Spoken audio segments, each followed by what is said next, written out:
1, 2, 3, 4, 5. 1, 2, 3, 4, 5. This is a test. We'll have a listen to that now to be low level, but I'll give the correct level when we do it. Bye.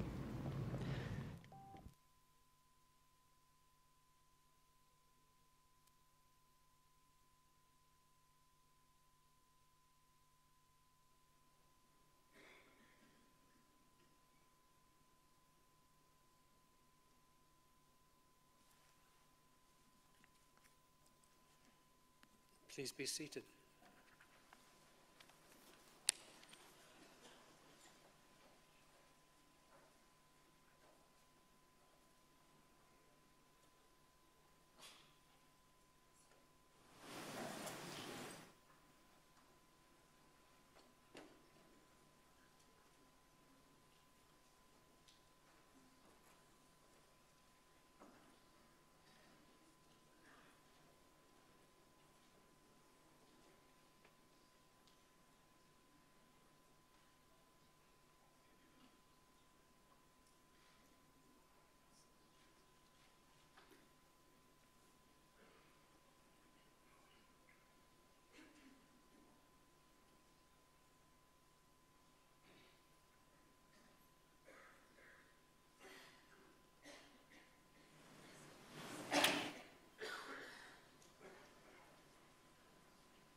Please be seated.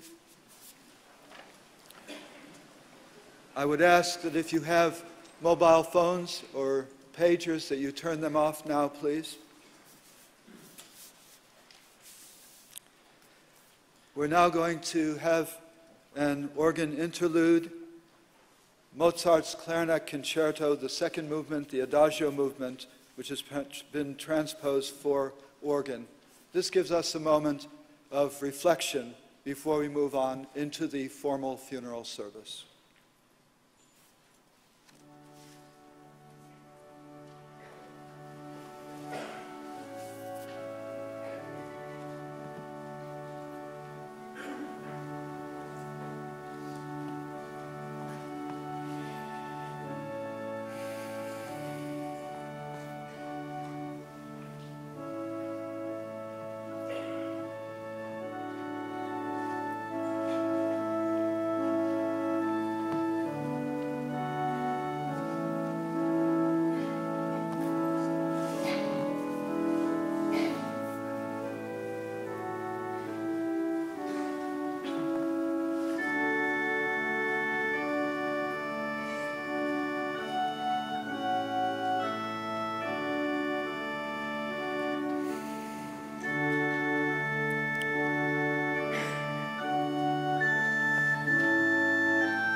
Baruch atah Adonai, Dayan ha'emet. Praised are you, eternal God, judge of truth. Adonai natan, Adonai lakach, Yehi Shem Adonai Mivoach. God has given, God has received back to God's self. Blessed be the name of God. Please join me in reading the following passage from the apocryphal book of Ben Sirah. Let us now praise distinguished leaders, those who came before us. They are a great glory to God who created them. Their lives proclaim God's majesty. They were honored in their generation and were a source of pride in their times. Some of them have left a name so that all declare their praise. And there are some who go unremembered, who have perished as if they had not existed, as though they had never been born. Not so those whose good deeds will not be forgotten. Their good fortune is transmitted to their descendants, their heritage to future generations. Their heritage shall endure forever, and their glory will not be blotted out. Their bodies will lie in peace, and their names live forever. People will recall and recount their wisdom, and the congregation will sing their praise.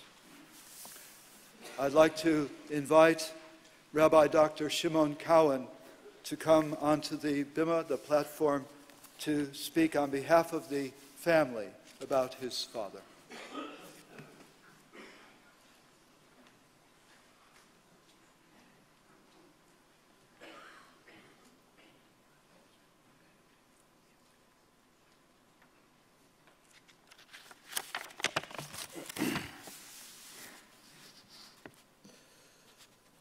Much has been said and is known about how my father, our father, treated and how he was loved by people. Instead, I want to speak about the spiritual dimension and significance of the service of humanity, which was his life. On the face of it, God must come into the story of his life, because as our sages tell us, with whom people are happy, God is happy. God was happy with my father. That's from God's perspective. But what about my father's perspective? Can my father's life work be understood in spiritual terms? And did he understand it in spiritual terms? I remember as a young teenager asking him about his spiritual stance. He answered me. There is one question which I ask myself, and which I cannot answer, and which I only very rarely ask myself, and that is, who am I? In 1995, in a newspaper interview, he was a little more explicit. He said, I'm proud of my religious heritage. I find it difficult to believe that there is not some original creator. What flows from that, I don't know. I try to live decently, not because of sanctions of heaven or hell, but because that's the right way. The diffidence in these words was that of a person who did not have a strong traditional religious background. Still, this person wore the Jewish name Zelman with pride through public life. He identified with the plight of the physical and spiritual entity of the Jewish people, unequivocally and in perfect tandem with his service of Australia and all humanity. More than 3,500 years ago, our forebear and the forebear of religious humanity, Abraham, experienced the seminal consciousness of the one God. In the blaze of this awareness, he said before his Creator, I am but dust and ashes. 3,500 years later, with the intensified haze of 500 years of modern secularization, I heard Dad's, who am I? Dad's was a relatively dull imprint of Abraham's experienced creatureliness. But they, Abraham and Dad, were on the same page. There is a God. Maimonides wrote that Abraham exemplified the highest form of the service of God, not for fear of punishment or desire for reward, but to do the truth because it is the truth. Dads, I try to live decently, not because of sanctions of heaven or hell, but because that's the right way, is a ray of that very same Abrahamic fire, dimmed through thousands of years of exile. Abraham forged a nation, the Jewish people, and was the father of a host of nations and cultures, religious humanity. Through his hallmark love of humanity combined with his desire to actualize and unify individual human beings in the image of their Creator through the culture of their Creator's laws. As Governor General, Dad, too, rebuilt or healed a divided nation, and indeed throughout his life constantly sought to work consensus by modeling mutual respect and decent values. But did Dad think throughout his life that he was doing these things under a spiritual aegis, or was it essentially a secularized liberal humanism? Dad was not philosophical. He was a doer. As a teenager, I once probed him. Dad, what is your philosophy of life? He answered me, the next thing and then the next thing. He was a speaker too, not just at the podium, but also at the table. His voice was the first and foremost. It led and people listened. His illness of the last 22 years, Parkinson's, does not attack cognitive faculties. It causes muscular atrophy. It could not dim his immensely, constantly exercised mind, but it progressively immobilized his body, and then it virtually took away his ability to speak. Dad's response to this was not anger nor even irritation. He was cast into and accepted an entire new modality of listening. And from listening, he came to something deeper, receptivity. And I believe this was the vehicle of an important conscious spiritual growth in him. Divine values were transmitted and communicated to Abraham, to be reiterated at Sinai, the Ten Commandments. And these governed the right conduct between human and human, and between the human and his or her Creator.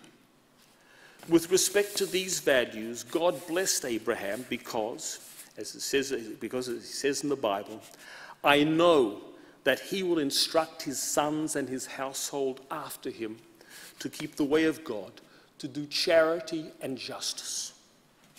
My father and mother projected a further 3 generations in this very same tradition from Abraham and Sinai, and were blessed. All his children married according to Jewish tradition. All his grandchildren have studied or currently study in Jewish schools, and it is the intention of their parents that the great-grandchildren will also do so. We saw our Father's palpable pleasure in this perpetuated tradition of values. He affirmed it with the relatively few words he had left. In short, he acknowledged at this point the spiritual lineage and content of his own life's work. In recent months, my father told me privately that he appreciated my own efforts to communicate universal values which come down from Sinai. He affirmed the need for a moral anchor in politics and indicated his feeling that in some legislation and legislative debate, society was in danger of losing its bearings. Today, the millennial transmission of the divine template of human identity and human content is being challenged. My father, alive to the Abrahamic spiritual heritage, knew and communicated to me his concern. So we, the children, and no doubt many, many here, will continue to work to preserve and strengthen the tradition of values he ever more consciously served. His accomplishments back our efforts. He is our masthead, and his merit will live on and on to help us carry on to success in achieving a human and a godly world.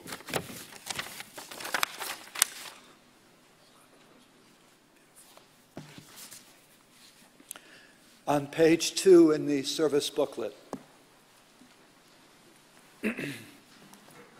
Psalm 15 from the Jewish tradition, Mizmor LeDavid, Adonai mi yagur ba'holecha, mi yishkon bahar kodshecha. Holech tamim ufoel tzedek, v'dover emet bilvavo.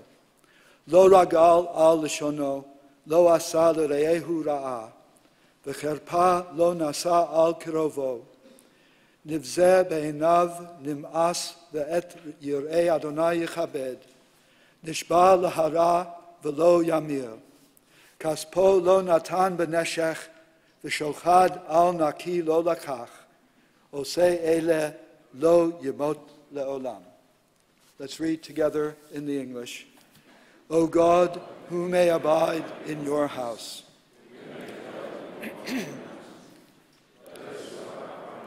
Who do justly, who speak the truth within their hearts, who do not slander others or wrong them, or bring shame upon them, who scorn the lawless, but honor those who revere God, who give their word, and come what may, will not take it back, who do not exploit others, who do not take bribes.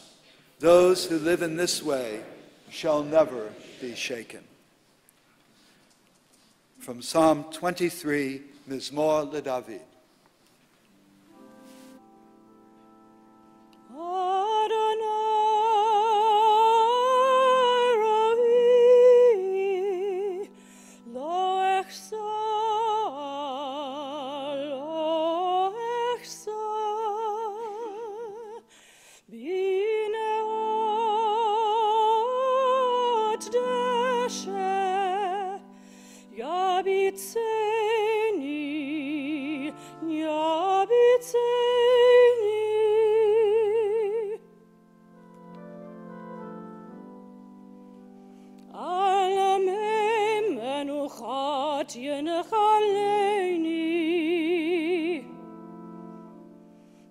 נפשי שובב ינחני ומגלה צדק למען שמו אדוני רואי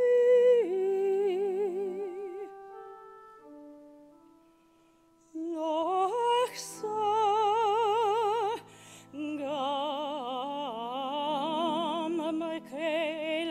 Gates al mavet lo irara ki atay madi shifta chaumi shantecha hema yanachamoni ta'ara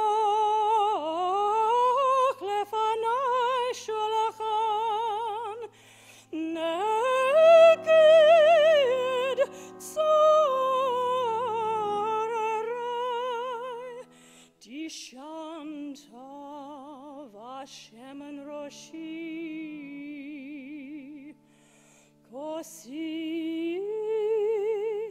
Kosi Rabaya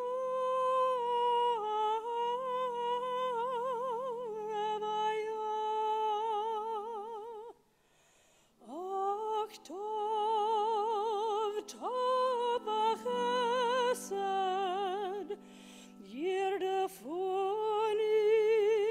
Kol Yomechayai Beshavati Beveit Adonai Laorech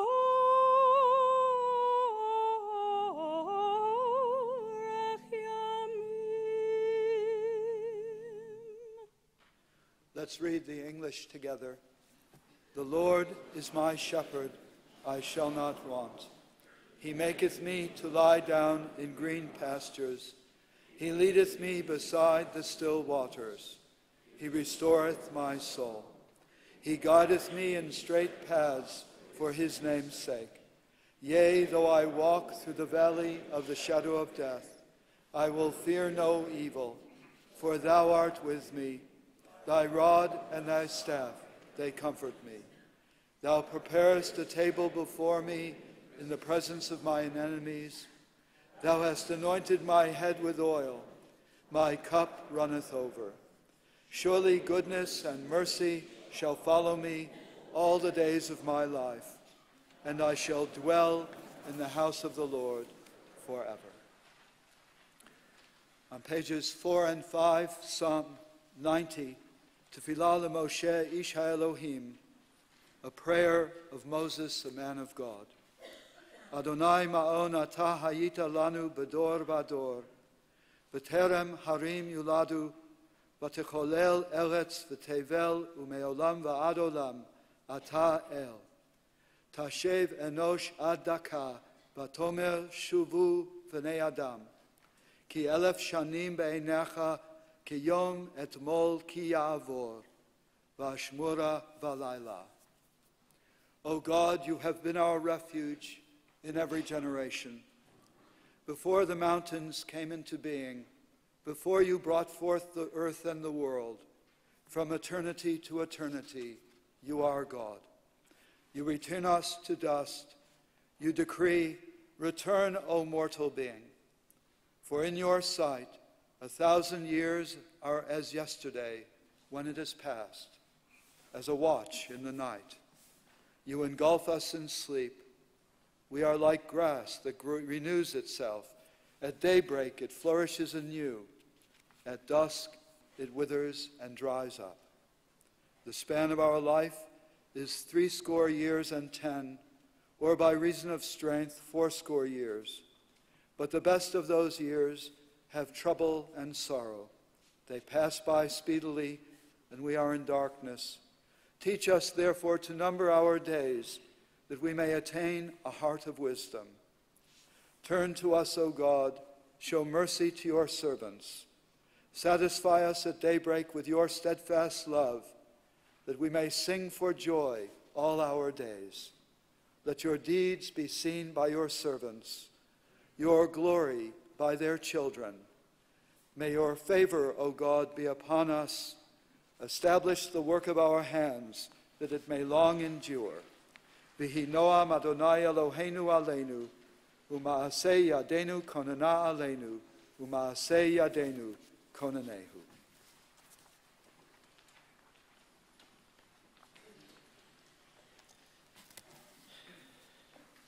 L'chol zman ve'et l'chol chefetz, tachat hashemayim, et laledet ve'et lamut, et l'ta'at ve'et la'akor natua, et laharog ve'et lirpo, et lifrotz ve'et livnot, et livkot ve'et lischok, et svod ve'et rukod, et lahashlich avanim ve'et kenos avanim, et lachabok ve'et lirchok mechabek, et levakesh ve'et la'abed, et lishmor ve'et lahashlich, et le'ehov ve'et lisnor, et milchama ve'et shalom, et likroa ve'et litpor, et lachashot ve'et lidaber.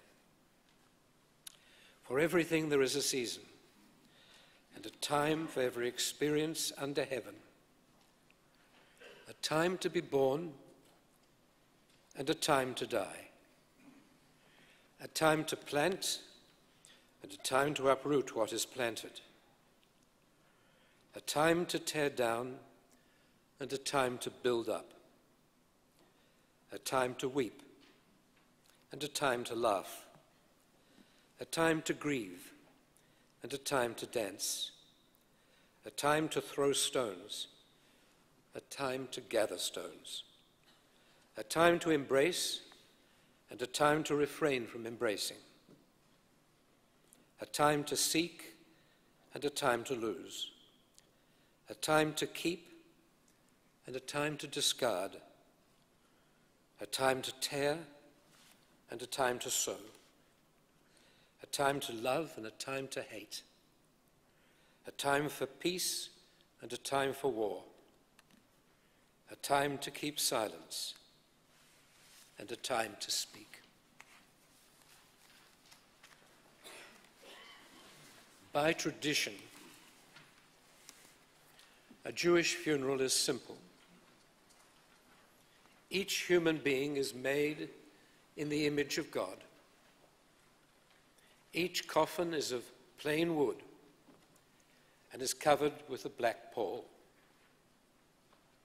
The emblems of some of those extraordinary achievements of the man we honor have been placed by the coffin for the family and the nation to treasure in all the years to come. Tradition has chosen most of the words that belong to this time.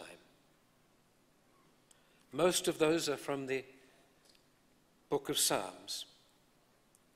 Emotions do not change. These are words that speak to us of the shared experiences of life. We understand that the life of every person is unique, and therefore there is a eulogy, a hesped in Hebrew. Sir Zelman, Zalman ben Dov HaKohen V'Sara, understood this and was determined that the service would reflect his passions and his love of life. He thoughtfully chose each piece of music and its place in the service. We have heard from his beloved Mozart. We shall hear Bach's saraband for unaccompanied violoncello. And following the final prayer, the grand toccata from the Fifth Organ Symphony by Widor, quite deliberately chosen to leave us with a sense of triumph. The job is done. Looking down, I see the seat on my left, in which he customarily sat. Anna and he were married in the synagogue on the 7th of June, 1945. His father, Bernard Cowen, was president of this congregation. His father-in-law, Jaime Whitner, was its treasurer throughout the congregation's formative years. How proud they would have been. As we have heard, family is the great theme, the dynamic center of the life of Sir Zelman. Of course, our deepest sympathy is extended to Lady Cowen, to Yosef, who is in Jerusalem with his family, but who said farewell to his father a few weeks ago, to Rabbi Dr. Shimon Cowen, to Miriam, to Kate, to Ben and Lara, to his remarkable sisters, June and Shirley, and to the grandchildren, each of one of whom were precious and deserved to be mentioned by name. Sruli, Ruchi, Chaim, Rivki, Sholem Bear, Makir, Nechama, Moshe, Nechami, Sarah, Meir, Ella, Nina, Mitch, Charlotte, and Alexandra, and 6 great-grandchildren. And of course, we know we are in the presence of greatness, and that is reflected within this congregation. Her Excellency, the Governor-General, Quentin Bryce, the Right Honourable the Prime Minister, Julia Gillard, the Right Honourable Leader of the Opposition, Tony Abbott, Chief Justices, Judges, Governors, 3 former Prime Ministers, members of the federal and state parliaments, members of the diplomatic corps, members of clergy of all faiths, and a host of personal friends from every walk of life. Within this service booklet, you will find a slightly edited biographical note written by Sir Zelman for the 2nd edition of his book, Isaac Isaacs, published by the University of Queensland Press 18 years ago. In preparation for this time, I reread his remarkable book on Australia's first Governor-General, who laid the foundation stone for this building in 1937. And then Sir Zelman's autobiography, the memoirs of Zelman Cowen, Public Life. Sir Zelman speaks to us in all his writings and in both books. He writes of Sir Isaac Isaacs, "As a young man, I saw him from time to time in Melbourne places, and on one occasion I talked briefly with him. If talk be the appropriate word to describe what took place in an encounter between an awestruck boy and an eminence whom the boy viewed as a colossus. As an Australian Jew, I had a special interest in the life and work of a fellow Jew who, with no assistance beyond his own abilities, made for himself a brilliant career in the law and the public life of this country." And he continues, "I did not know then that the Governor-Generalship was to link me with Isaacs. As I have said, he was the first Australian-born holder of the office. I was the 6th. 10 years after the book was published in 1967, I was invited by the Prime Minister, Mr. Malcolm Fraser, to come to see him in Canberra, and he then proposed that my name should go forward to the Queen for appointment as successor to Sir John Kerr as Governor-General.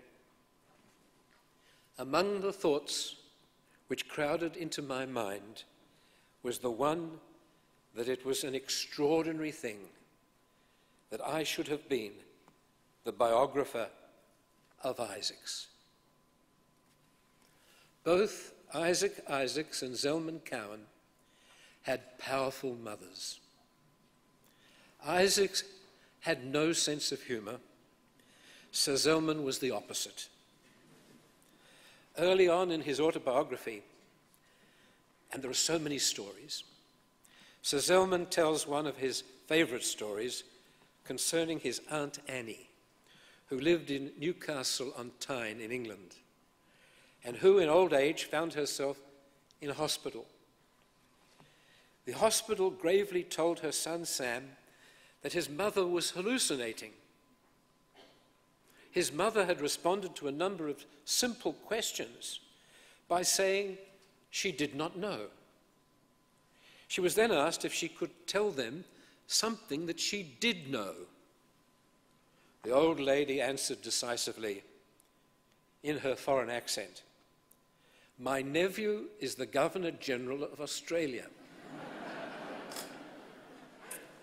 Asked again, she repeated the bizarre statement. Her son listened to this evidence of hallucination, and he said simply, "Well, it is true." After that, Sam said, "They could not do enough for us." Some of us may remember a half-hour television interview made in 1990 as his battle with Parkinson's was really just beginning. He recalled growing up in a home where Jewishness was quite central. He sang in the choir of the St Kilda Hebrew congregation. He vividly recalled his first day at the St Kilda Park Primary School and gazing at the blackboard and thinking he would never make sense of the squiggles that formed the letters of the alphabet. He was amazed when he became first in the state at the conclusion of his primary education. In his final school year, he sat for matriculation Hebrew. That year, he was the only student to do so, and of course, he passed. He'd wanted to go to Geelong Grammar, but Dr. Darling insisted that all his students attend chapel, and his parents rebelled, and so instead he went to Scotch College. He excelled at school, and then he said he found the university a place of great richness, and the library became his sanctuary. As he wrote, he thought to himself, "I am the most fortunate of boys." He immediately volunteered for military service before the war began. In his own words, Hitler had to be stopped. But they sent him back to finish his degree. He won the Supreme Court prize and topped the final honours list. And then he joined the Navy. In 1943, he met Anna Whitner at a wedding and was smitten. He asked her, "When you grow up, will you marry me?" 2 years later, she did. That bond, that love would only grow deeper. As he said years later, "I look at her with wonder." And then his eyes would invariably fill with tears. For anyone who knew Zelman, it was indeed the great, inspiring love affair. But loyalty forms a great part of the story and should be mentioned. Significant friendships with the late Sam Cowen, with Paul Friedman, Professor Julius Stone, Sir Ninian Stephen, Robin Sharwood, Sir James Gobbo, Adam Sher, Jim Wolfenson, Sam Pizar, Ron Caston, Alan Goldberg, Jack Fagenbaum, and all the judges, lawyers from the offices, nicknamed the Golan Heights. His driver, Steve Smith, Professor Gus Nossel, Stephen Scala, Professor Don Markle, and Josh Frydenberg. There are countless people whose lives he changed as teacher, advisor, and mentor. After the war, after the experience of the bombing of Darwin in 1942, and following active service decoding messages in General MacArthur's headquarters in Brisbane, it was time to activate the Rhodes Scholarship that he had been awarded in 1940. At Oriel College, he became a Bachelor of Civil Law, teaching and studying and becoming a Fellow of Oriel College. He called it a defining moment. He dreamt of teaching law in Australia and of charting new legal boundaries that would suit the land of his birth. He became a frequent voice of the radio, commenting on the news. He told me he loved giving speeches. He was always traveling, and in his autobiography, he admits he was called by his students seldom seen Cowan. But he transformed the Faculty of Law. He became Dean of the Faculty of Law at the University of Melbourne at the age of 31, an appointment which broke all records throughout the British Commonwealth, or Empire at the time. In 1967, he astounded his colleagues by accepting the position of Vice-Chancellor at New England, and not a post at Harvard or Chicago. And after New England, he was invited to become Vice-Chancellor of the University of Queensland. Those were tumultuous days of huge student protest on issues he felt strongly about, that he faced down a threat to the well-being of society itself, and he stood for liberal, democratic, polite values. Later he would say, "This was the best hour I had." But none of us who lived through those years that followed will ever forget the dignity and the healing Sir Zelman brought to the office of Governor-General. As he said to Film Australia, "My luck has been incredible, but of course we all know it was never luck. It was pure genius. It was the ability to make friends. It was loyalty to the law and to this land. It was charm. It was profound dignity. It was solid hard work. It was always intellectual integrity." And after Canberra, of course, came England again, and Oriel College, and the Press Council of the United Kingdom, and honour upon honour. He helped establish the law school at Griffith and the National Academy of Music. And we are grateful to Richard Duval, Senior Associate for the Centre of Australian Music Studies at the University of Melbourne, for his help with the music of this service. Sir Zelman served as chairman of Fairfax newspapers for 3 years. He helped write the legal framework of emerging former colonial nations.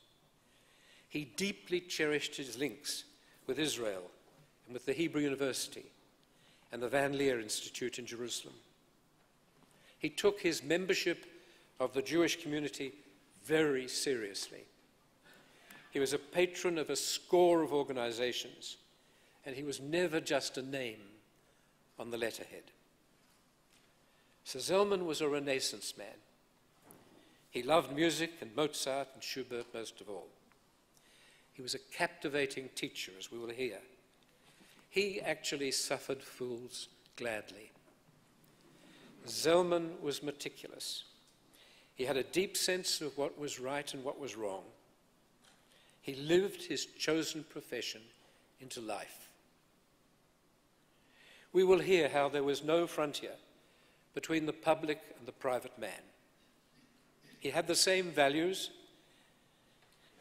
Could that have been the source of his greatness? His was a life that evolved. And Rabbi Cowen hinted at that. His life changed, and he dealt with life at every stage. And those who loved him most, friends and family, will always remember how he tackled the last stage of his life with courage and grace.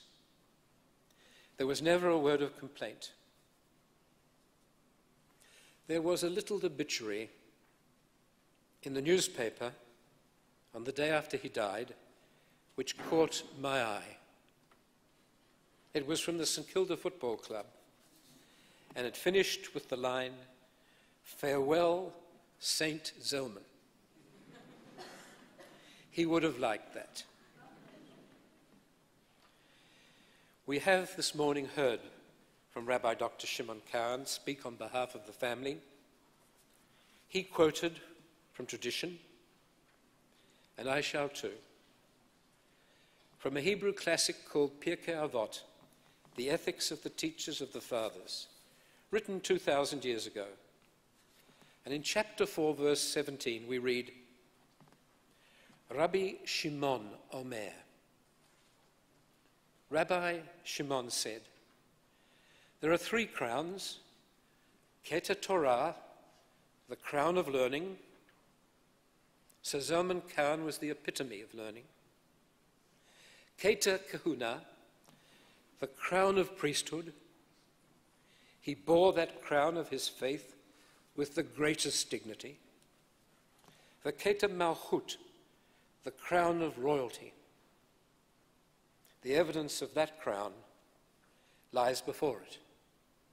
Knight Grand Cross of the Order of St. Michael and St. George, Knight of the Order of Australia, Privy Councillor. And then, from 1800 years ago, Rabbi Shimon of Pirkei Avot added a fourth crown, V'keter Shem Tov Oleh Al Gabehen. But the crown of a good name exceeds them all. And so it does. The crown of a good name. Even when these children reach the age of 92, Im Yirtzeh Hashem, God willing, they will know and understand that the crown of a good name excels over all. May his memory bring blessing. Amen.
On page 8,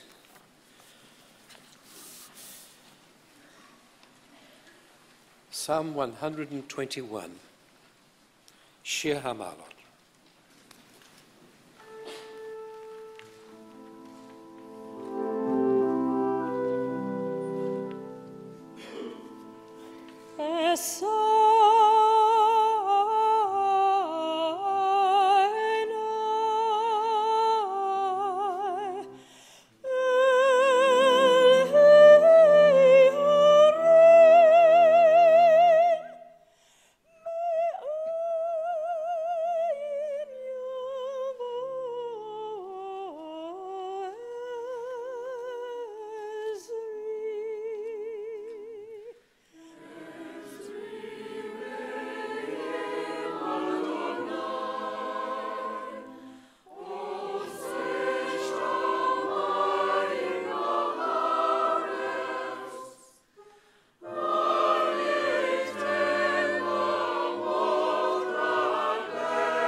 Let's read in the English. I lift my eyes to the mountains. What is the source of my help? My help comes from the Eternal, maker of heaven and earth. God will not let your foot give way. Your protector will not slumber. See, the protector of Israel neither slumbers nor sleeps. God is your guardian. God is your protection at your right hand. For the sun shall not smite you by the day, nor the moon by night. God will guard your soul, your going and your coming, now and forever.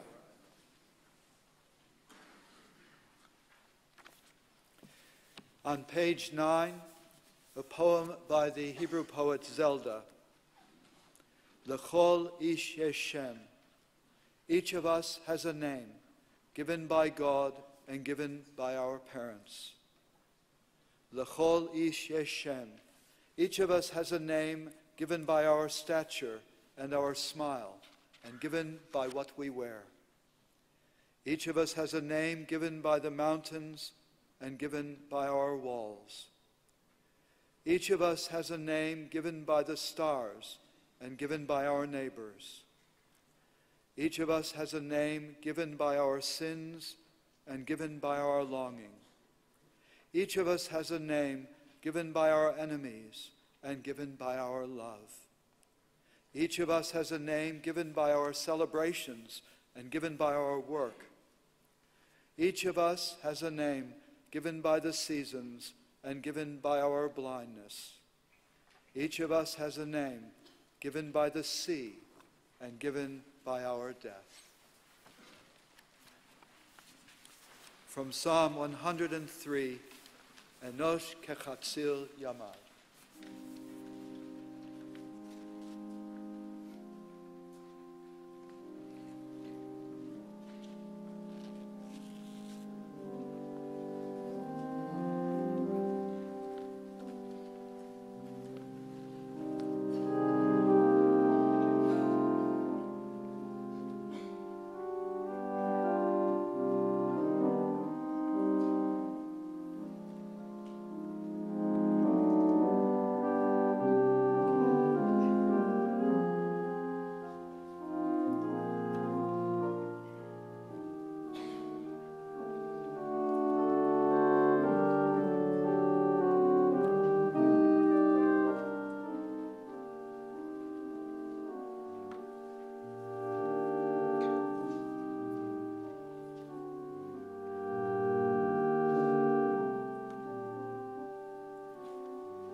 days are like grass.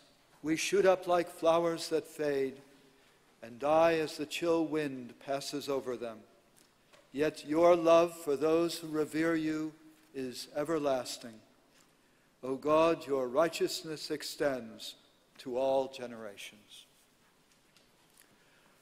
I'd like now to invite 3 tributes to Sir Zelman Cowen by Mr. Josh Frydenberg, Minister of Parliament, Professor Don Markwell, Warden of Rhodes House in Oxford, and Mr. Stephen M. Scala, A.O.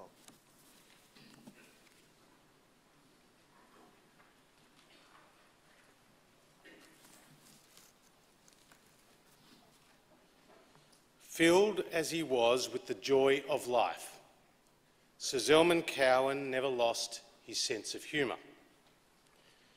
Less than 2 hours before he drew his final breath, I asked him, "What is your favourite opera?" "It's too difficult," he replied.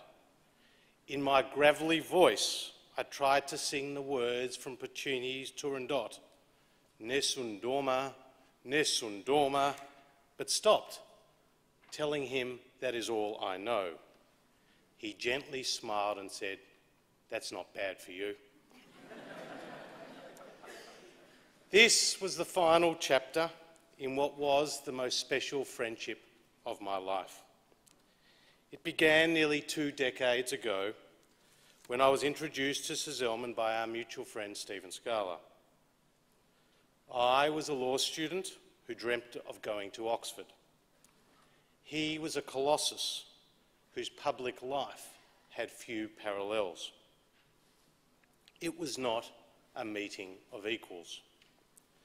But Zelman, with his generosity of spirit, intense loyalty as a friend, and a genuine interest in another's well-being, sat and talked for hours with me each weekend for many years about his life, the world, and the challenges ahead. It became Sundays with Zelman. It didn't matter if it was a discussion about literature or music, philosophy or the law. Zelman was equally in command. He was a polymath and a great conversationalist. I learnt about his childhood when, as a young boy, he called himself Casey because his mother used to call him Zelman Cowen, KC. About his time at university, which he termed a place of riches because it gave his mind the space to roam. And about his time as Governor-General, which was both the greatest opportunity and challenge of his professional life. We would laugh as Zelman recalled the weeks after he was officially asked to be Governor-General, but could not make it public. In July 1977, a law professor at the University of Queensland brought along a visiting American academic to see Zelman. During the conversation, the professor asked for Zelman's thoughts as to who would be the next Governor-General. Zelman started coughing into his hands, reluctant to give anything away. Then, without hesitation, the American, with some knowledge of the current controversies, asked, "What superannuated old fool would wish for such an appointment?" Zelman was later to say the only issue he would take with him was he wasn't superannuated. As we sat at the Cowen kitchen table, where Zelman recalled each of these stories from his life, it was as if the back window had been opened to the history of our nation and all the great figures and events of the 20th century were warmly blowing in. Isaacs, Latham, Dixon, Menzies were all subjects of extensive discussion. So too was his first-hand account of the bombing of Darwin in February 1942, and later his brush with General MacArthur at his Brisbane headquarters. There are also memories of his relationship with the great headmaster of Geelong Grammar, Sir James Darling, which began when Sir Zelman, as an 11-year-old, corresponded directly with him, inquiring about the chances of a scholarship. In each of these remarkable stories, the depth and diversity of his experiences and his interests were ever present. In discussing public affairs, Sir Zelman was always above the rancour of partisanship, as he focused on what is important, values and principles. This is why a man who was appointed by then Prime Minister Malcolm Fraser to heal the nation's wounds could comfortably open the H.V. Evatt Memorial Appeal and count Gough Whitlam among his friends. It is no surprise that Prime Minister Julia Gillard, speaking on behalf of all Australians, graciously and accurately describes Sir Zelman as one of our greatest statesmen. For me personally, one of the foundations of our friendship was our shared Jewishness. Sir Zelman's intellectual brilliance, profound decency, and firm moral compass were equally matched by a deep sense of his own identity. It is said that in order to know where you are going, you have to know where you come from. Sir Zelman knew this. He was proud of his immigrant background and his Jewish faith, and never sought to distance himself from his heritage during his long and distinguished career. To the contrary, he was an active patron and supporter of many Jewish causes, and this legacy will endure. He deeply loved his family and was one half of a 66-year-long perfect marriage. He would often say, sometimes with tears in his eyes, that he looked at his wife in wonder. Lady Cowen is brilliant in her own right and was the source of much of Sir Zelman's strength. As Governor-General, the touch of healing he brought to the nation was equally hers.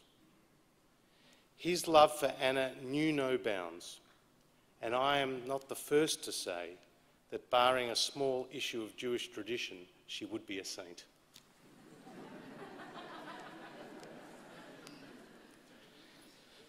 Looking back at Sir Zelman's life, it is as if he was destined for greatness from the very beginning. Born as he was on the 7th of October 1919, the day Alfred Deakin died. As a schoolboy, he knew he had special talents, and at every step of the way, he brought them to bear. He was always grateful for the opportunities that fell his way, describing himself as the most favoured of mortals. It is our great nation's good fortune that such a gifted and principled man devoted his life to public service.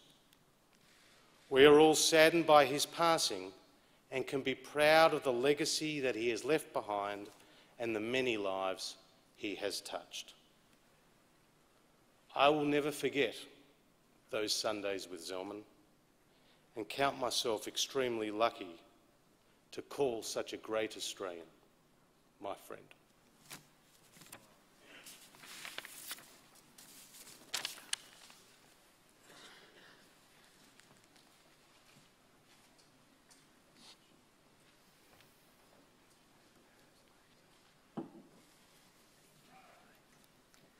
In August 1940, George Peyton, Professor of Jurisprudence at the University of Melbourne and a Rhodes Scholar for Victoria 14 years before, wrote a reference for a 20-year-old candidate for the Rhodes Scholarship who had dreamed since boyhood of going to Oxford.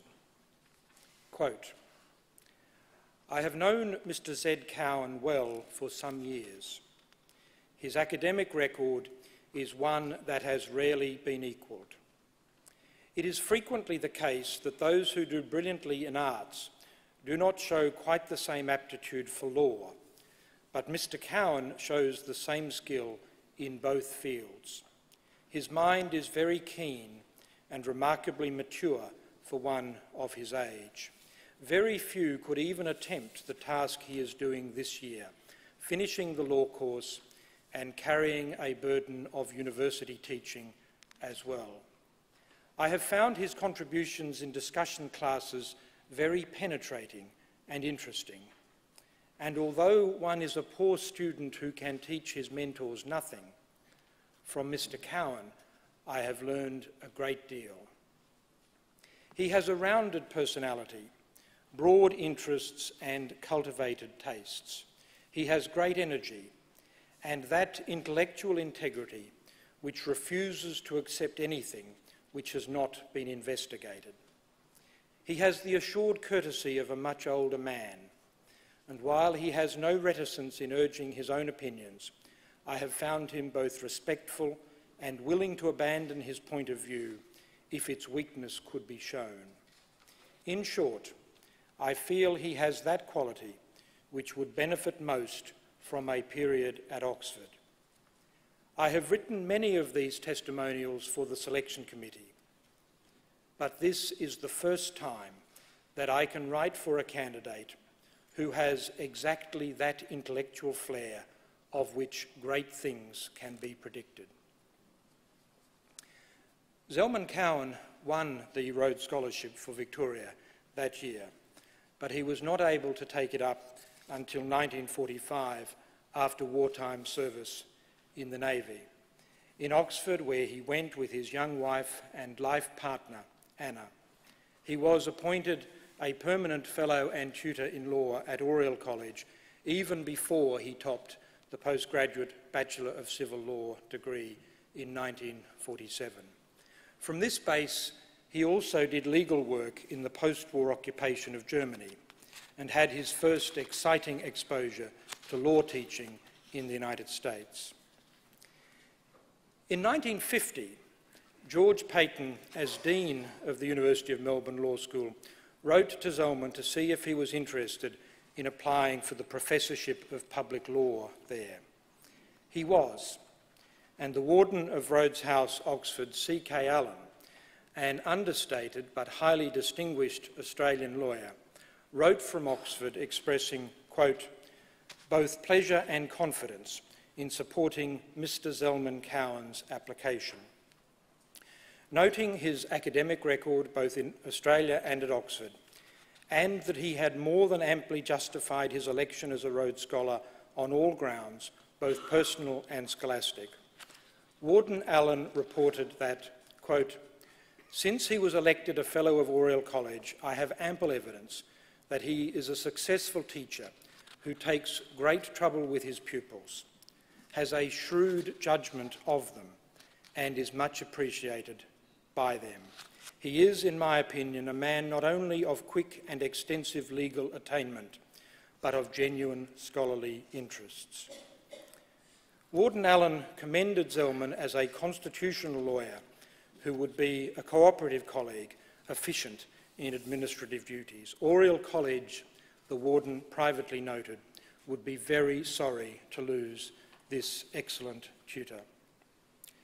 Zelman Cowen was, of course, appointed to the chair of public law, and as George Peyton was almost simultaneously appointed Vice-Chancellor of the University of Melbourne, the 31-year-old Rhodes Scholar came home not only as Professor, but also unexpectedly as Dean of the Melbourne Law School.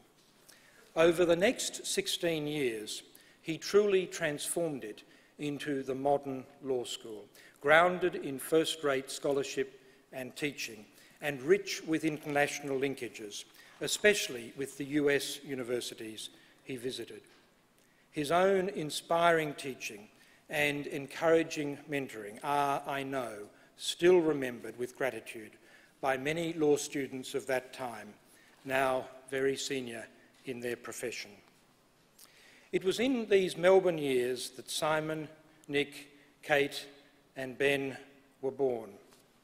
At the same time, Professor Zelman Cowen also emerged as a public figure, including through radio and later television commentaries on public and international issues, opposing the Communist Party dissolution referendum in 1951 and the Victorian hangings in the 1960s, and contributing internationally to the development of legal education and building up administrative talent in various Commonwealth countries and territories. The early references I quoted from Sir George Peyton and Sir Carlton Allen give insight into the qualities of intellect and character that led Zelman Cowen to so distinguished a career as legal scholar, author of many articles and several books, of which clearly, as Rabbi Levi has alluded to, one of his favourites was his biography of Sir Isaac Isaacs. His brilliant career as pioneer in legal education, as academic leader, as Dean and then Vice-Chancellor of the University of New England and then of the University of Queensland, tireless healing Governor-General of Australia, and then back at Oriel College, Oxford as Provost, where he was proud to be the first Rhodes Scholar to be head of Cecil Rhodes's own college. In his application for the Rhodes Scholarship in 1940, the 20-year-old Zelman Cowen wrote, "The teaching work as a member of the university staff has entailed fair experience in public speaking. While at Scotch College, I was a member of the school debating team, and since that time have been keenly interested in public speaking. I have found that the work teaching in the University Extension Board particularly, together with invitations I have from time to time received to address bodies such as public schools and clubs, has afforded invaluable experience in this very interesting work." It was indeed invaluable experience. As a Vice-Chancellor and Governor-General and in other public roles, Zelman Cowen was to find speeches a powerful instrument of leadership and healing. When, as a young Rhodes Scholar from Queensland with a shared interest in constitutional conventions, I came to know Sir Zelman in Oxford in the early 1980s, beginning one of the greatest friendships of my life, I was struck by how vividly etched, even scorched in his mind, was his speech to a large crowd in the Great Court at the University of Queensland, my much-loved alma mater, during the Springbok protests and university disruption of July 1971. For such a speechmaker to describe this as the speech of my life reflects the tensions of those times. It also reflects that he was, by nature, a communicator. The late 1960s and early to mid-1970s were times of tumult and protest around the world, including at the University of Queensland, where the Vice-Chancellor had to steer the university between what was often abusive protest on the one hand and an overly assertive Premier on the other. During these troubles, Zelman and Anna Cowen showed grace under pressure, which is a definition of courage. Through the troubles and beyond, Professor Cowen defended the rights and interests of students and worked to build the university, engaging community support, including philanthropic support. Then, as before and later, he was an effective fundraiser. One important benefactor of the University of Queensland was a flamboyant grazier, Barney Joyce. When asked how he would like to be portrayed in the university's official portrait of him, Sir Zelman replied, somewhat cheekily, "With my hand in Barney Joyce's pocket."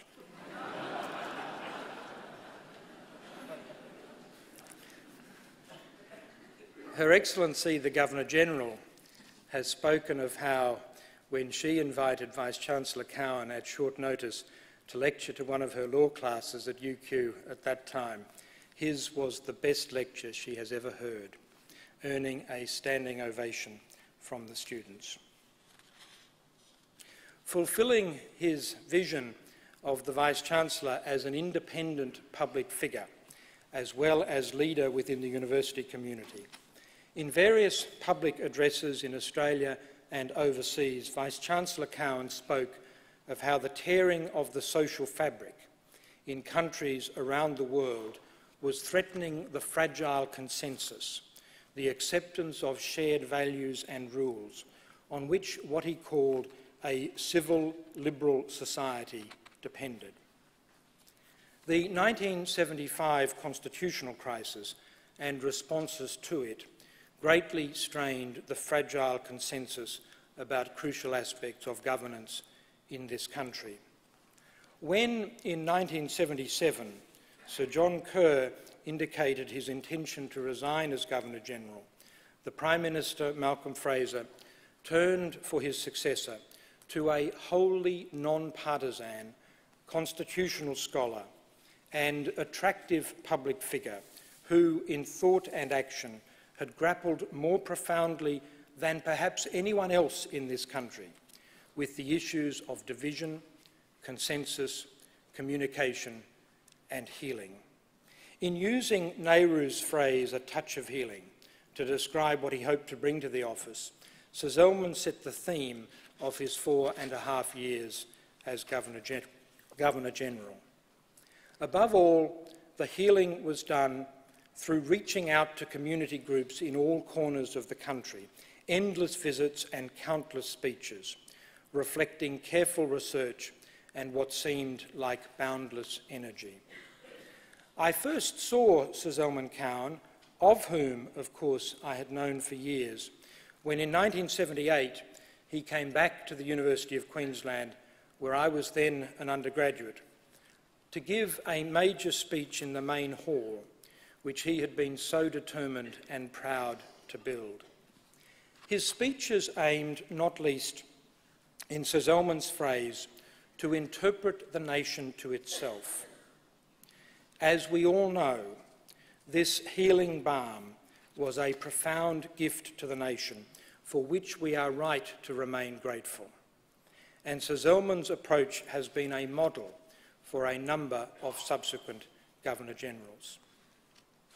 On going back to Oriel College in 1982 as its provost, Sir Zelman again brought healing, healing a college hurt by the sudden departure of its previous provost, and presiding over the harmonious resolution of what had been the divisive issue of admitting women to Oriel, the last all-male college in Oxford.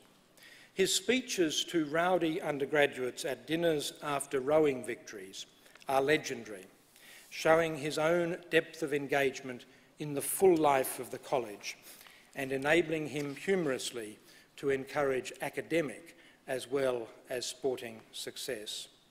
As Rabbi Levi has mentioned, Sir Zelman combined the provostship with other roles, including as chair of the British Press Council and of the Van Leer Jerusalem Institute, as well as speaking commitments around the world.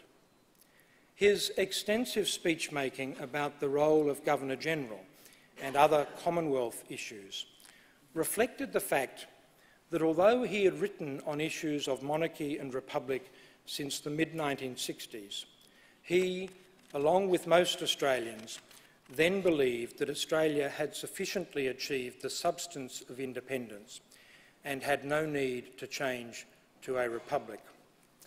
But within 5 years of coming back to Australia in 1990, he believed that Australia's national journey and sense of itself now required that its head of state be, in words he liked, one of us, unequivocally symbolising Australia itself. And so, in the Republican debate of the mid to late 1990s, the constitutional lawyer who had brought healing to the nation in the position of Governor-General was advocating, including in speeches over which he laboured, an Australian president chosen by special majority in the Parliament. By that time, with strong support from Victoria University, where he was a distinguished visiting professor, Sir Zelman and his team were hard at work on his memoirs, A Public Life. They were launched by Justice Michael Kirby on Sir Zelman and Lady Cowen's 61st wedding anniversary in June 2006. It is in these memoirs that one can read of many diverse interests that can barely be touched on today: music, especially Mozart, architecture, the press, his work on radio and television, adult education, and other aspects of his life, from the Jewish migrant experience of his forebears, his St Kilda boyhood and interests in ships and early aviation, and the joys of student days, through to his retirement work for Griffith Law School and the National Academy of Music, and for editorial independence at Fairfax newspapers, and much else besides. In recent days, so many institutions and organisations have expressed their deep gratitude to him, and rightly so. Both in his memoirs and in countless speeches and deeds over many decades are reflected the liberal values for which Sir Zelman Cowen was a beacon. Individual liberty under law, including the rights to privacy and to free speech in a civil and tolerant society. The rule of reason, with a preference for moderation, collegial leadership and consensus building, and even-tempered public and private discourse, with disagreement without rancour. Uncompromising and scrupulous integrity. And education in a college, a law school, or the wider university that both broadens and sharpens the mind. In one such speech, he spoke of the study and reflective and speculative thinking which lies at the heart of good teaching, something he exemplified, expected, and encouraged. Spending 34 of his 92 years leading educational institutions, while ceaselessly interested in broad public issues, he never lost his commitment to the interests of students, and was always delighted when any former student remembered his teaching or help that he had given. George Peyton wrote in 1940 of Zelman Cowen having exactly that intellectual flair of which great things can be predicted. Great things fulfilled beyond prediction, perhaps even beyond the prediction of his mother, who, as Josh had said, expected him to be a King's Counsel. And Peyton wrote of his having that intellectual integrity which refuses to accept anything that has not been investigated. For me, conversation with him was often a Socratic dialogue, an investigation, the pursuit of a topic beyond what I thought possible, marked by this experienced raconteur's sudden bursts of humour and an anecdote or three. He brought clarity of mind, charity of spirit, and civility of expression to all he did, erudition and elegance, wisdom in judgment, energy, single-minded determination, efficiency, and dignity in action, and a remarkable capacity for friendship, intensely loyal, warm, and kind friendship, expressed in the most generous hospitality by him and Lady Cowen, in conversation that encouraged as well as stretched, and in correspondence that spanned the world. Zelman Cowen was, for me and for others, not only a truly exceptional academic and public figure at home and abroad, but a uniquely special friend and mentor, and a profound and wise influence on our lives.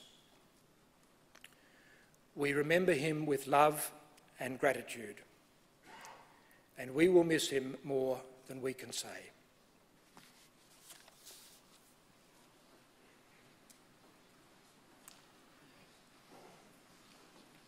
Sir Zelman chose our speakers very deliberately, and now it's Stephen Scala.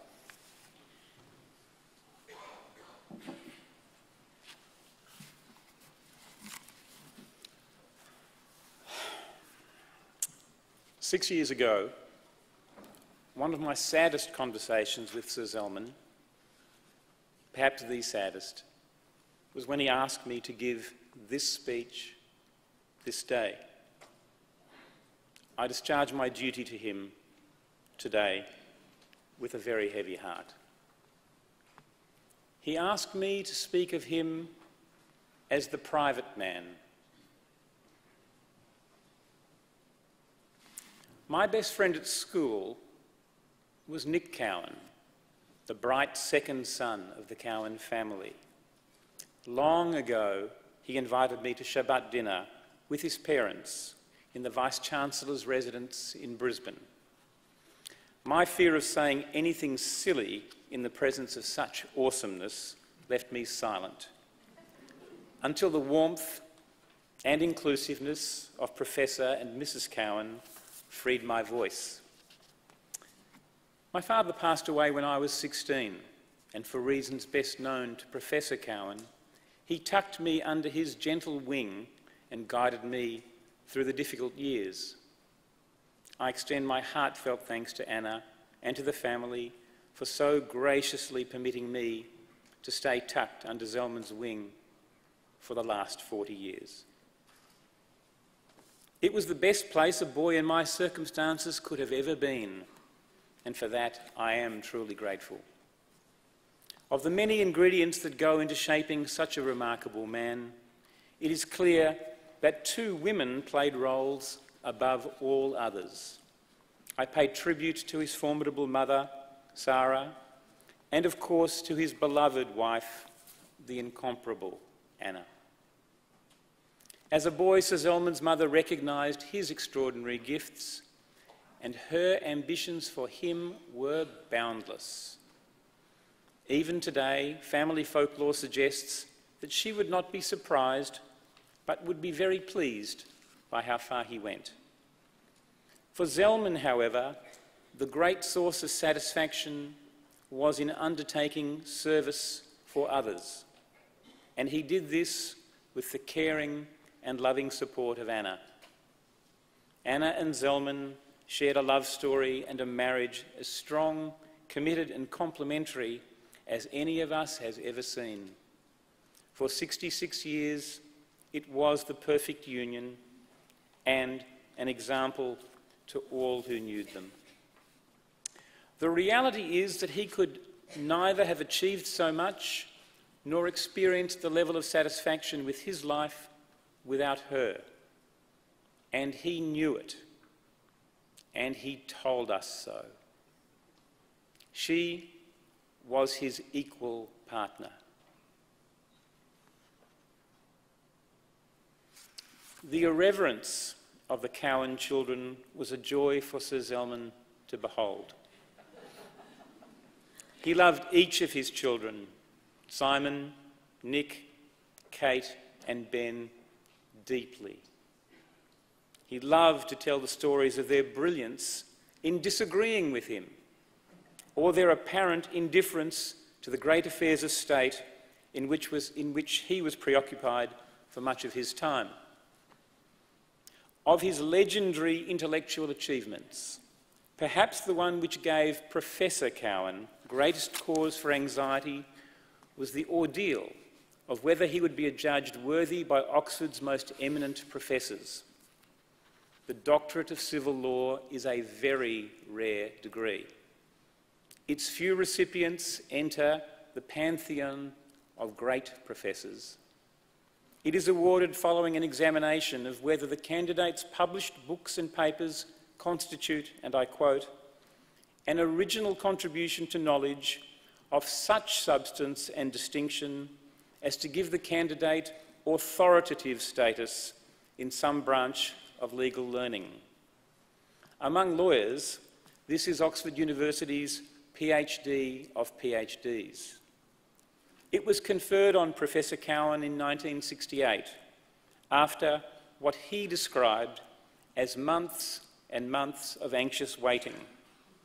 When he told the family the good news, the teenage Simon's response was, "Big deal."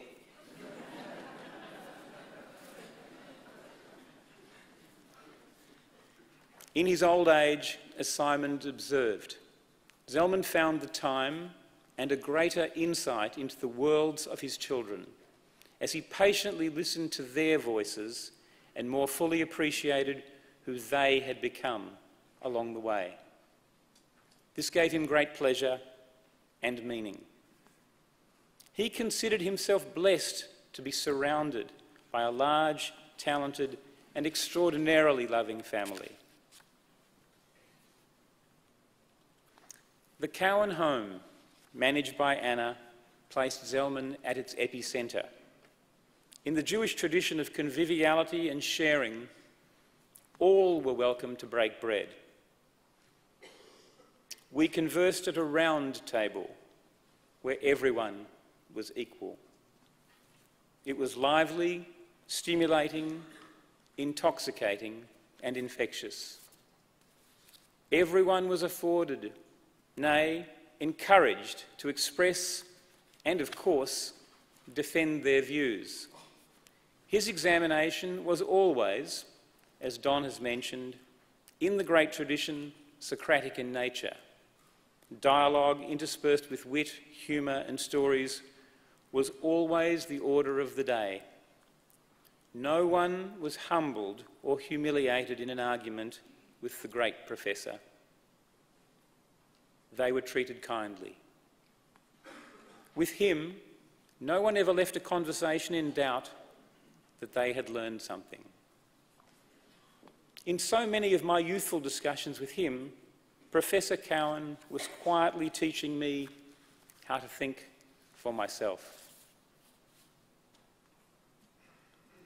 The Cowen homes, for there were at least 11 by my count, were forever filled with people with whom they could share mutual affection and admiration.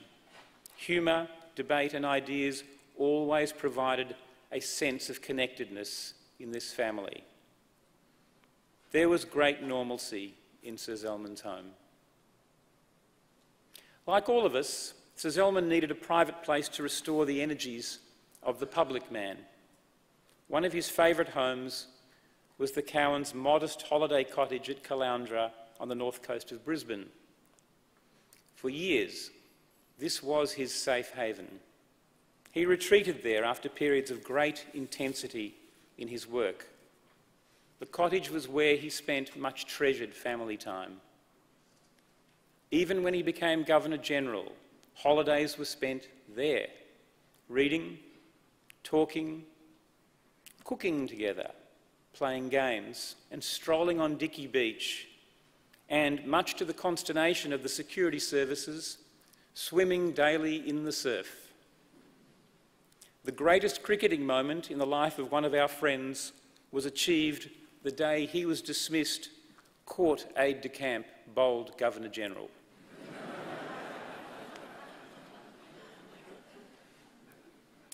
Sir Zelman said that he was stirred and elevated by great architecture. He said it was among the greatest of human achievements, expressing the ascent of man. Though some might not regard the cottage as great architecture, for Sir Zelman, his humble cottage created the environment for the expression of the humanistic values of the private man.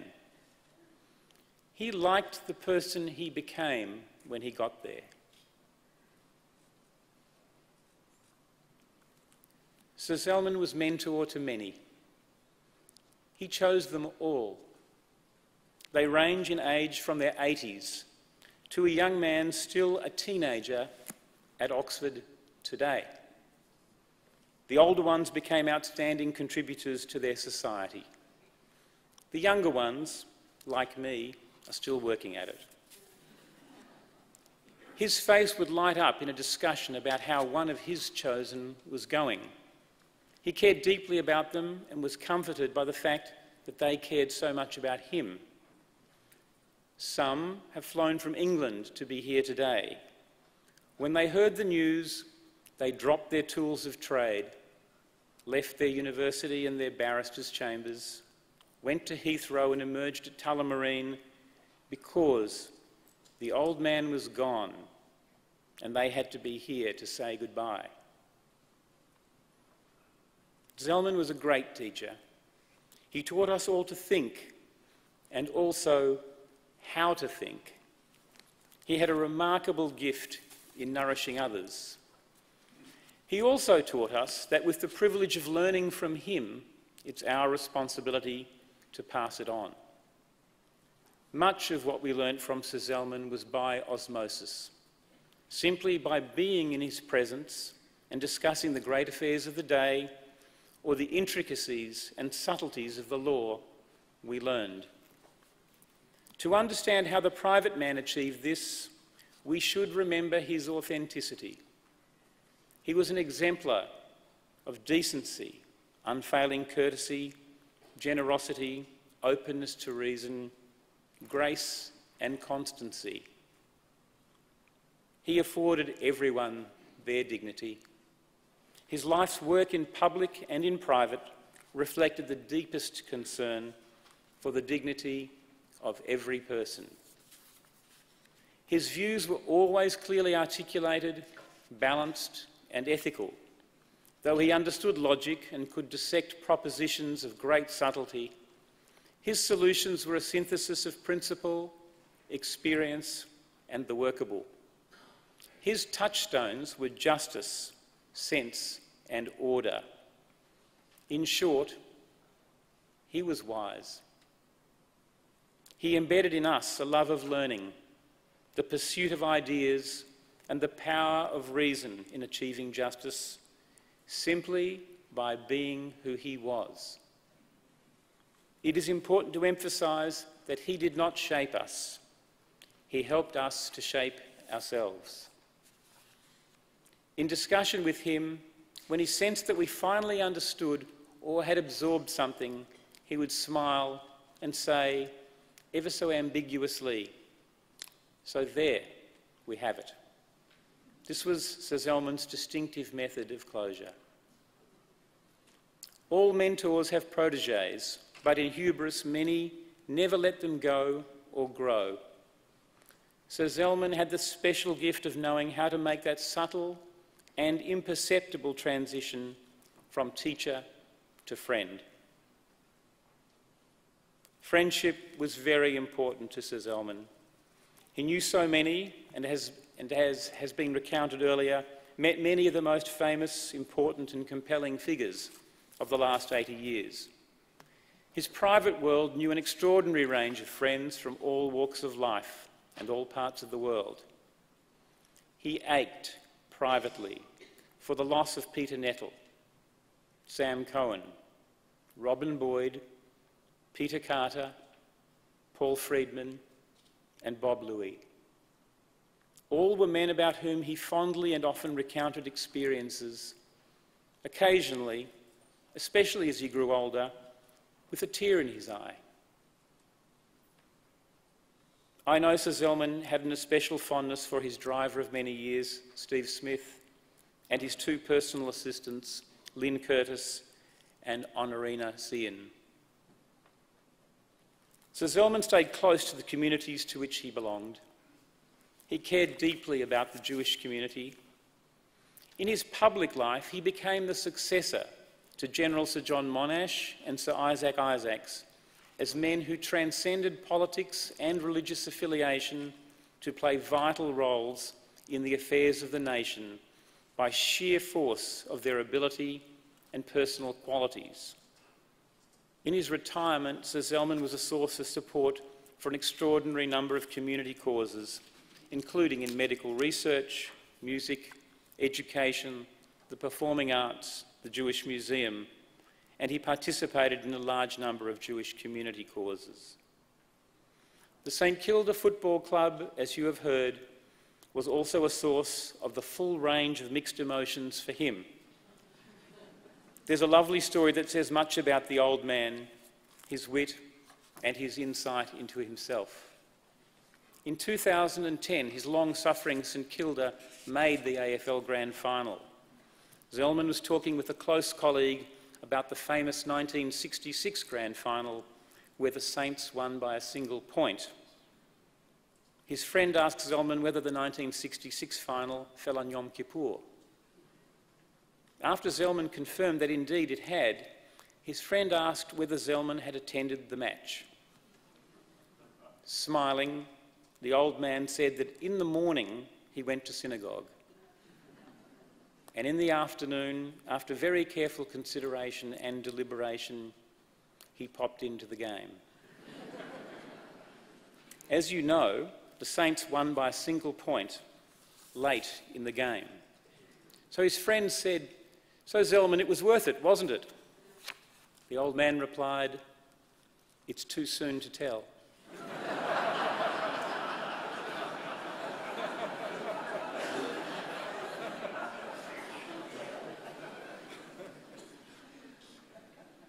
I suppose Zelman now knows the answer to that question. In the last few years, without him expressly articulating it, I sensed that Sir Zelman's wisdom was drawing to its peak. This was also reflected in Simon's words. Sir Zelman's wisdom was never of a kind that was imposed. You gained a sense of its solidity and worldliness in the same way you might feel gazing upon an old oak tree. You knew its foundations were so solid that it had absorbed the deep wells of history and was going to stand the test of time.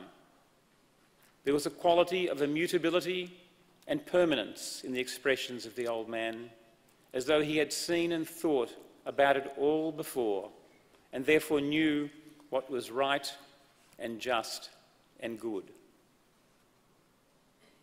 As his life drew to its close, he was the way he always was. Though he knew the end was nigh, there was not an ounce of self-pity. Uncomplaining and brave, there was total dignity and engagement, taking pleasure from the presence of and the stories of his large and loving family and close friends. He inquired about the news. He made sure that we would look after Anna. To understand Sir Zelman Cowen is to understand that the public man and the private man were the same: humane, decent, civil, loyal, and committed to helping.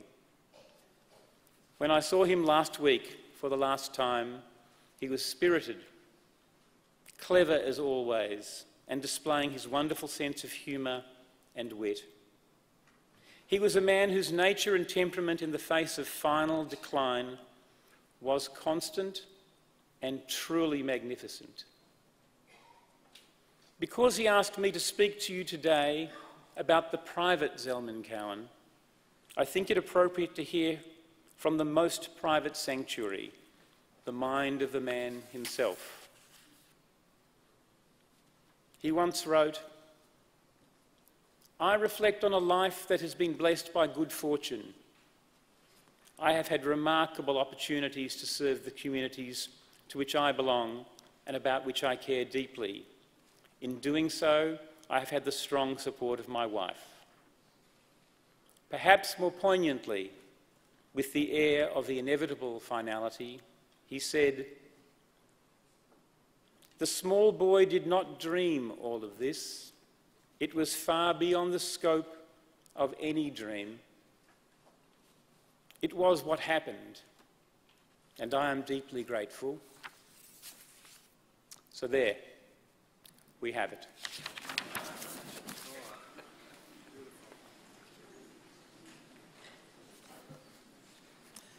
Thank you all for comforting us.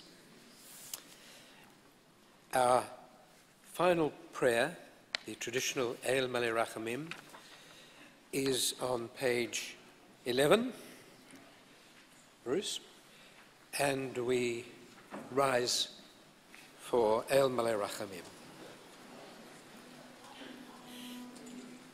El Malay Rachamim, Shochen Bamramim,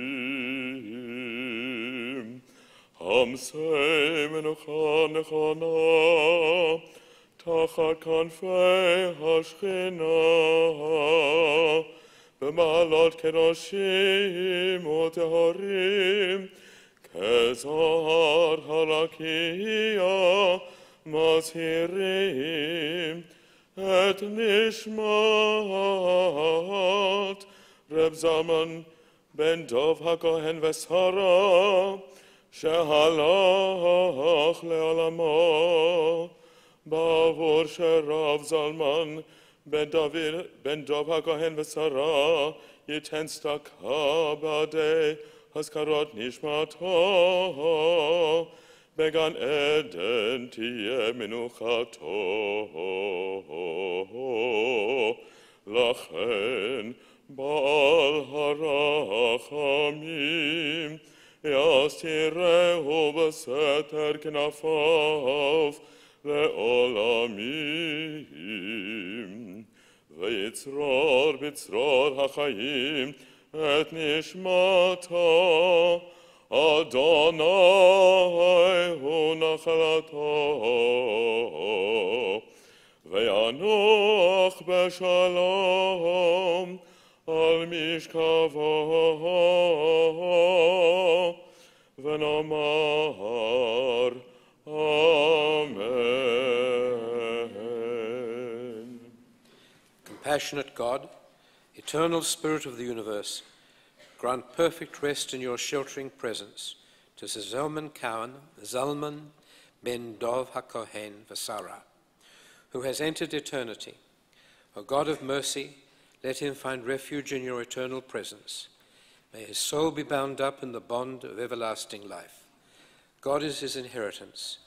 May he rest in peace, and we all say, Amen. Now I'd ask you to remain where you are while the family and the official guests depart. There are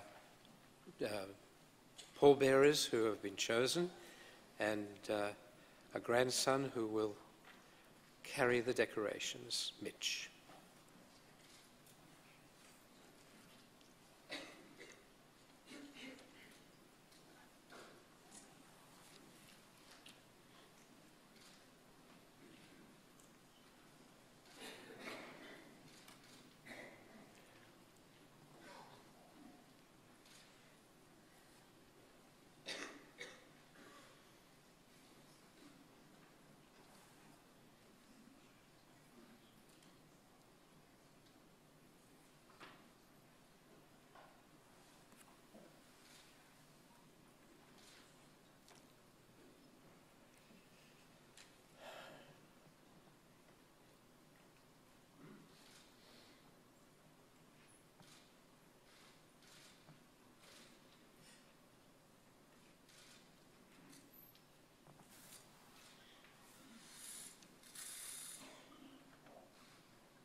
As you can see in the booklet, a private burial service will follow, and the family will be departing immediately.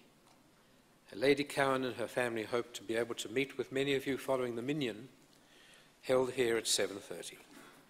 And there will also be services held during Shiva week at the home of Rabbi and Mrs. Cowen, 513 Inkerman Street. So tonight at 7:30, and in Inkerman Street, I think it'll be about 8:40.